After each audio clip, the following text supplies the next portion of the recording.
The Dreenan statue, also known as the Boa Island Figure and the Boa Island Janus.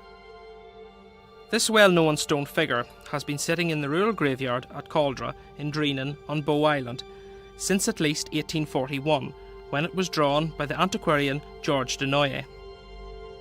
In 1933, the first scholarly paper to take notice of it was written by Lady Dorothy Laurie Corrie of Castlecool, and at about the same time it was placed on the concrete plinth on which it still sits. For many years, the scholarly opinion was that it belonged to the pagan Iron Age. The statue has often been described wrongly as a Janus figure, Janus being a Roman god who could look in many directions.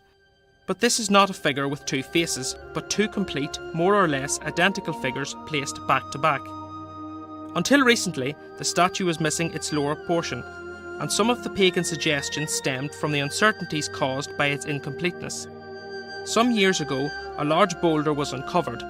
It was a carved hand. The missing lower portion of the statue had been found.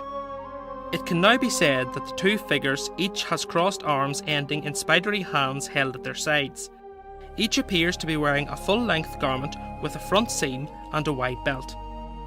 The balance of opinion has been swinging for some time towards an early medieval, early Christian date, and now it can be said that this is virtually certain. It probably represents an unpleasant and frightening figure of mythology and folklore, identifying with the war goddess Bov, the hooded crow.